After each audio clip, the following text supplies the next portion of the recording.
Hello food lovers, welcome to my YouTube channel.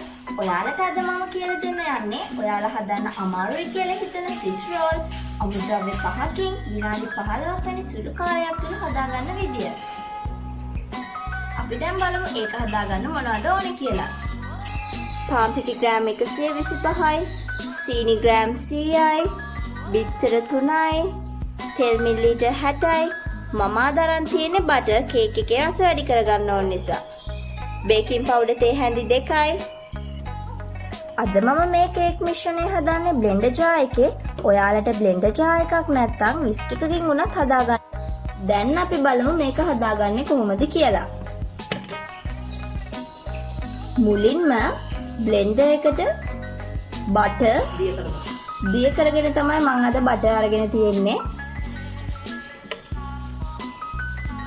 ඊට පස්සේ බිත්තර,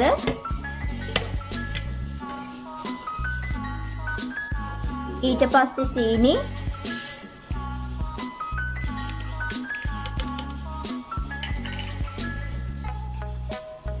දැන් මේක විනාඩි 2ක පමණ කාලයක් බ්ලෙන්ඩ් කරගන්න ඕනේ සීනි ටික දිය වෙනකම්.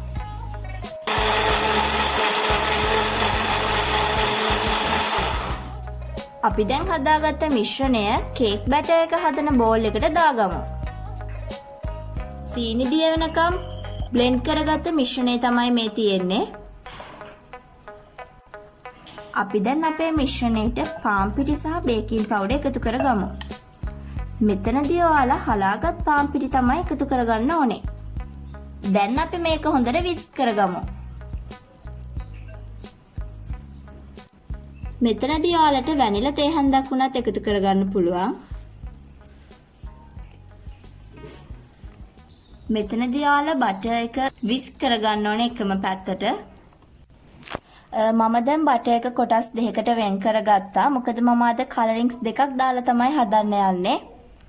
මම නම් අද දාගත්තේ කොළ පාටයි රෝස පාටයි. ඔයාලට මෙතනදී කැමති පාටක් ගන්න පුළුවන්.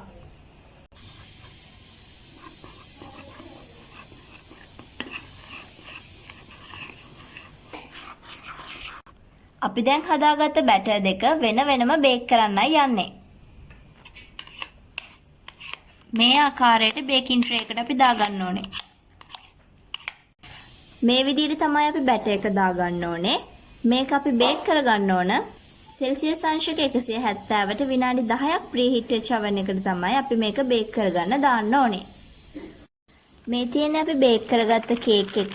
ඔයාලට පේනවා ඇති ඒක හරිම soft. ඒ වගේම තමයි හරිම ලස්සනයි. මේක අපි දැන් වෙනත් බේකින් පේපර් එකකට මාරු කරගන්න ඕනේ.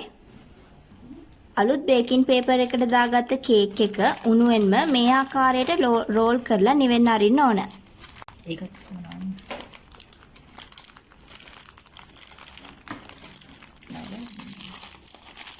අපි මේ ආකාරයට දෙපැත්ත නවා ගන්න ඕනේ.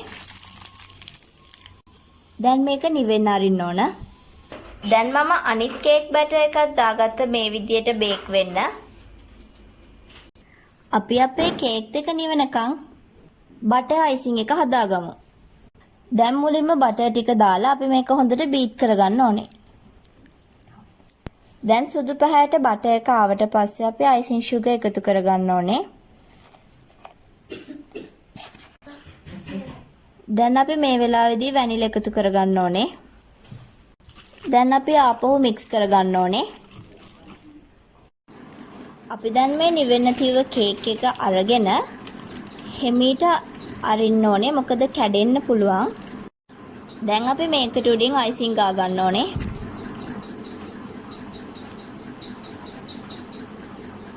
දැන් අපි අයිසිං ගාලා ඉවරලා නැවත මේක රෝල් කරගන්න ඕනේ.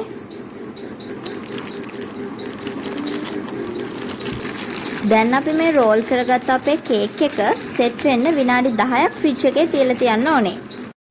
මේ තියෙන්නේ විනාඩි 15කට පස්සේ අපි ෆ්‍රිජ් එකෙන් එළියට ගත්ත අපේ Swiss roll දෙක. දැන් අපි මේක කපලා බලමු රස කොහොමද කියලා. මුලින්ම අපි අයින් දෙක කපලා ඉවත් කරන්න ඕනේ. මොකද ඒකේ හැඩය වෙනස් වෙන්න පුළුවන් නිසා. මේ විදියට ඔයාලට කැමති ප්‍රමාණයකට කපා ගන්න පුළුවන්.